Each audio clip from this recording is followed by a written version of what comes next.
I started when it was the Spokane Christian Coalition, and we had the directory of churches and community agencies, but this was only 36 pages. In about 2006, the Interfaith Council was no longer able to carry it on. We inherited the directory, and we inherited Mark Westbrook, who was the ad salesperson with it. The ads seem to be kind of wherever they found room. You want to be able to get some information about a given subject. Try to get all the ads to come in regarding that subject. And then we started adding tips pages, and those turned into some charts. When we started the directory, it was mostly a guide that was for the faith community and the outreach community that it served. My goal with the directory was to make it more comprehensive and inclusive. I wanted to expand that to more of the secular social services, justice advocacy, or environmental or civic organizations as well. Our ministry was to help people, and this provided a vehicle to do that. I had my 2 boys, and we were trying to find shelter. In the pamphlet that DSHS hands you, it's like a little tiny piece of paper that had a bunch of shelters, but all of them were like the men's shelter, women's shelter, nothing for families, nothing for kids.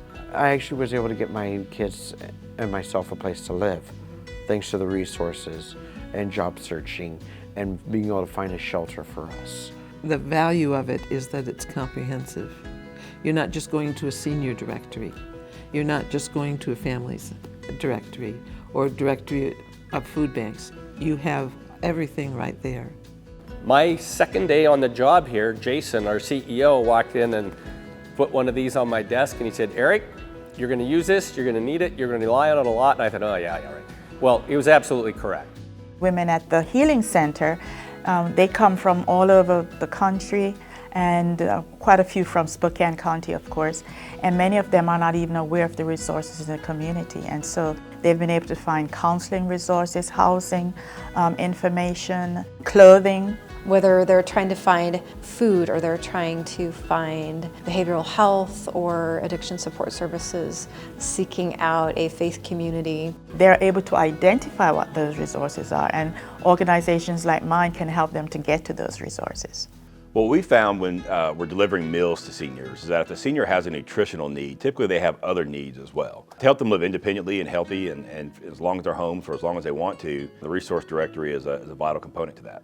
Providence at Sacred Heart Hospital, we have people coming to the information counter and asking for the resource guide every single day. Patients will take a resource guide and bring it from appointment to appointment, and then the doctor, the caregivers can point out other resources that they might need.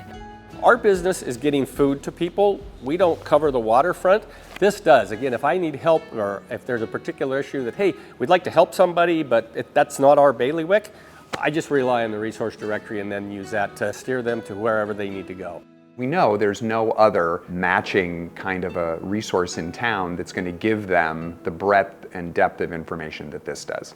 We will do the research ourselves, and we will expand our research base in order to include new categories, new services, when they arise.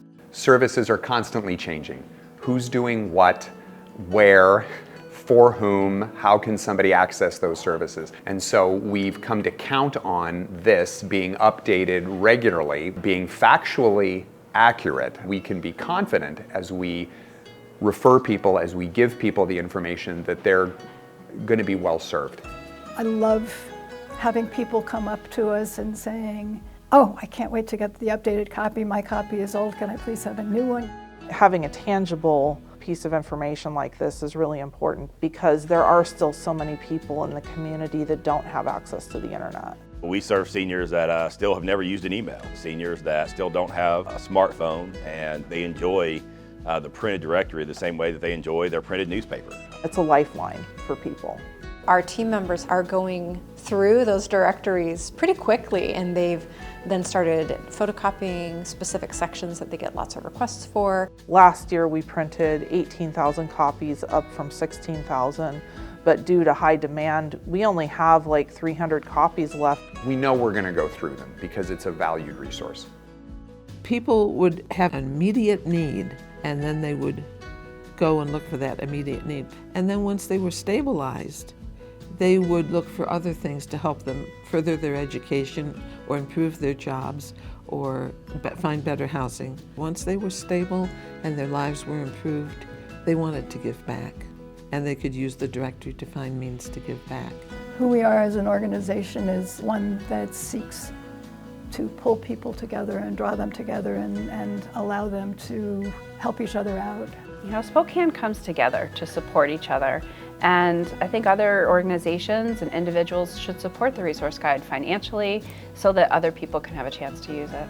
Obviously, we advertise in there, we make sure that our services are listed in there appropriately, but supporting the production of that helps make that resource available to more people in the community. If you too want to make a similar transformation, make a donation to the directory so that we can help make a transformation on your behalf. You are making possible the connections that make so many lives better. People lose jobs and housing every day. When you don't have a place to live, you need resources. And if you don't know what you're doing, you're gonna die and starve out there or freeze. This book saved me and my kids' lives, and I know it saved many other people's.